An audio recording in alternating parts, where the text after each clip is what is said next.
C'est une banale partie de pêche. Elle impliquait deux amis, enfin un ami et un tueur. Ce que l'innocent ne sait pas, c'est que l'autre homme vit sous son identité. Cela pose un problème au tueur en devenir qui doit donc le mettre hors d'état de nuire. Ce qu'il a fait, c'est dire « Et allons pêcher ». L'innocent a accepté, et il s'est retrouvé à nager avec les poissons dans la Manche. L'homme qui l'a tué a une des histoires les plus étranges jamais racontées. Cet homme s'appelle Albert Johnson Walker, et son histoire commence dans l'Ontario, au Canada. Nous ne savons pas grand-chose de son éducation, mais nous savons qu'il a abandonné l'école secondaire. Nous savons également qu'il a très tôt aimé l'argent, et que son premier emploi a consisté à travailler pour une société fiduciaire. C'est là qu'il a appris les ficelles du métier et qu'il a commencé à faire de la comptabilité en tant qu'indépendant pendant son temps libre. Jusqu'à présent, rien de fâcheux ne s'est produit, mais lorsqu'il a ouvert son entreprise Walker Financial Services Incorporated, il a sans doute toujours été enclin à la criminalité. Pendant un certain temps, cette société fonctionne bien, et Walker ouvre 6 succursales au total et emploie une trentaine de personnes.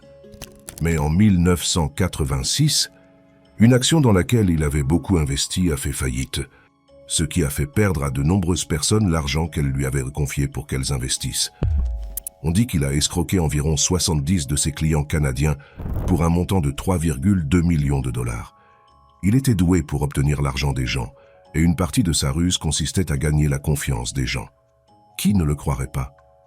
Il était un pilier de la communauté, un homme d'affaires prospère et un professeur d'école du dimanche. Mais tout cela n'était que de la poudre aux yeux. Il était doué dans une certaine mesure, mais c'était aussi un arnaqueur né. Il savait qu'il devait quitter le Canada, mais il avait aussi une femme et 4 enfants. Il a dit quelque chose comme ceci à sa tendre épouse. « Hey, je pense que je vais emmener notre fille de 15 ans faire du ski en Europe. J'espère que cela ne te dérange pas. Toi, tu restes ici et tu t'occupes de nos 3 autres enfants. » Il n'avait pas l'intention de revenir dans cette famille. En fait, il prévoyait une escapade depuis un certain temps, après avoir créé une société douteuse aux îles Caïmans, où se cachait l'argent de tous ses amis pratiquants. Juste avant de partir, il a métaphoriquement donné un coup de pied au visage de sa femme, car, dans son dos, il avait réhypothéqué leur maison pour un montant de 44 000 $. C'était son argent de poche.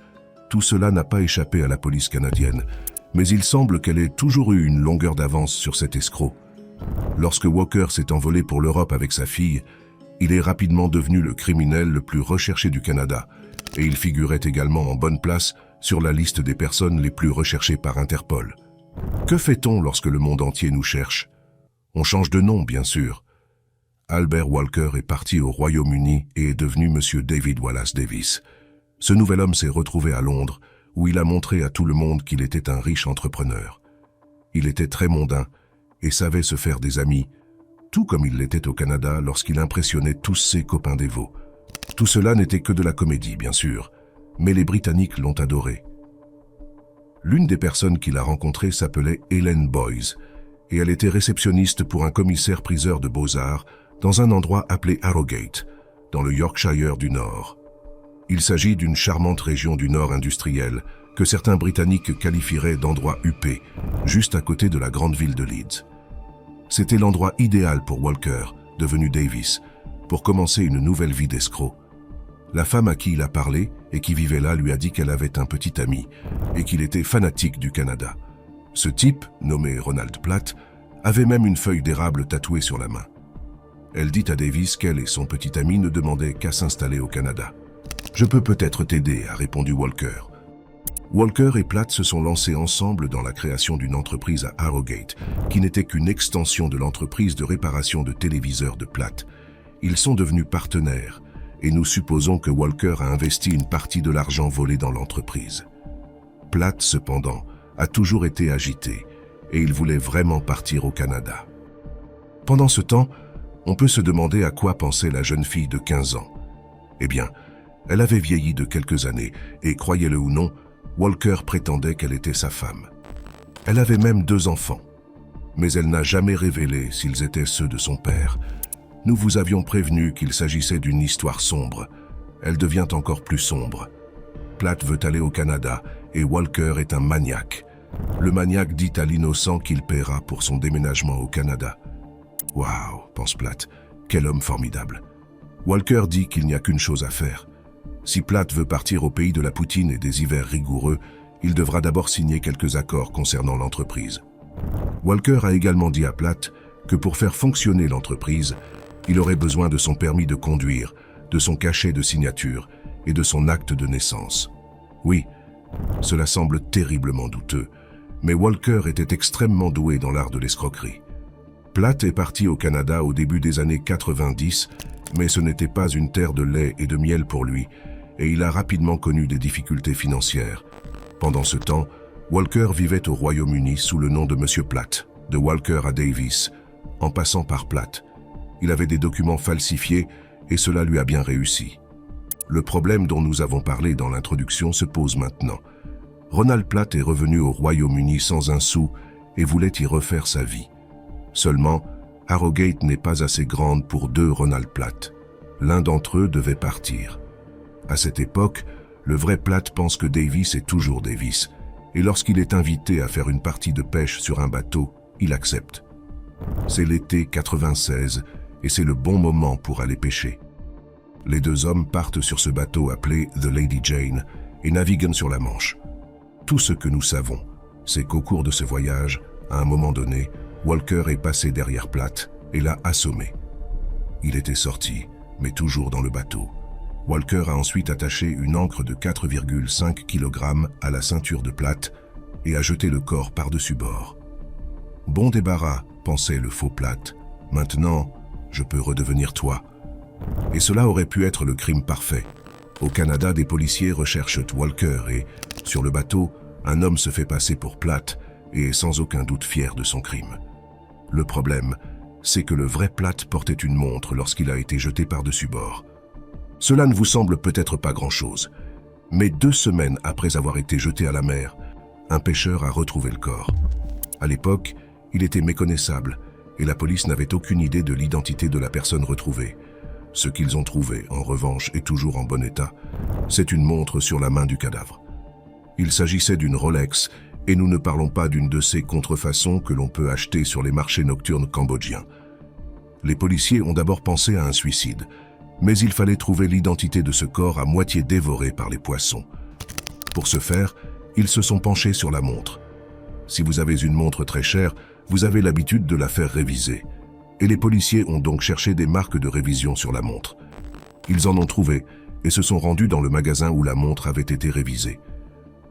Les policiers ont découvert que cette montre avait appartenu à un certain Ronald Platt, ce qui est étrange car Ronald Platt était bien vivant et avait une entreprise de réparation de téléviseurs. Que se passait-il? Car ce corps était certainement celui de Platt. Il savait également quand cette personne était décédée, car si la Rolex était étanche, si elle était inactive, on leur avait dit qu'elle s'arrêterait de fonctionner après 44 heures. Il leur suffisait de regarder le calendrier pour savoir quand elle s'arrêtait. Ils sont allés rencontrer l'autre Platt. Ils ont attendu 3 semaines avant de passer à l'action et le jour d'Halloween, des flics armés ont fait une descente dans la maison. Après son arrestation, les flics ont découvert que cet homme avait été Walker, puis Davis et enfin Platt. Ils ont également examiné le bateau appartenant à Walker. La police dira plus tard, à l'intérieur de la cabine se trouvaient des coussins sur lesquels nous avons trouvé des cheveux. Les tests ADN ont prouvé qu'ils appartenaient à l'homme décédé. Et les analyses médico-légales ont révélé des traces de zinc provenant de l'encre sur la ceinture de M. Platt et des traces de cuir sur l'encre. Ils découvrent qu'il est recherché au Canada et qu'il est également accusé de meurtre. Ils ont découvert une femme dans la maison, une personne que les voisins pensaient être Madame Platt. Il s'agissait, bien sûr, de la fille, nommée Sheena. En 1998, il a été reconnu coupable du meurtre de son ami et partenaire commercial, et le tribunal a entendu parler de la double vie de cet homme. Il a été condamné à la prison à vie, et le juge a déclaré « Il s'agit, à mon avis, d'un meurtre insensible et prémédité visant à éliminer un homme que vous avez utilisé à des fins égoïstes. » Il a également déclaré « Le meurtre a été soigneusement planifié et astucieusement exécuté avec une efficacité qui fait froid dans le dos. L'escroc avait caché des lingots d'or et des liasses de billets. Il a été piégé s'il était resté Monsieur Platt.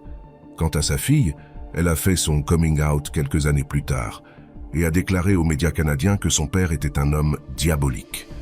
Elle a dit qu'elle voulait qu'il meure dans une prison anglaise et s'est dite très déçue d'apprendre que les autorités avaient accepté de renvoyer Walker au Canada pour qu'il y termine sa peine. Elle a déclaré « Je crains pour la sécurité de ma famille. Je pense qu'il représente une menace, que je dois protéger ma famille contre lui. » En effet, Platt pourrait bénéficier d'une libération anticipée en raison de son mauvais état de santé. Mais à l'heure où nous écrivons ces lignes, il semble qu'il soit toujours en prison. Quant à ses deux enfants, elle n'a jamais dit qui était leur père. La fille a déclaré que son père ne lui avait pas parlé de tout l'argent qu'il avait extorqué à ces Canadiens et que lorsqu'il l'a emmené au Royaume-Uni, il l'a simplement manipulé et lui a bourré le crâne de mensonges. Walker a d'ailleurs toujours clamé son innocence, affirmant que Platt était son bon ami. Il a admis que, tout au long de sa vie, il avait parfois été économe de la vérité, ce qui pourrait être l'euphémisme du siècle.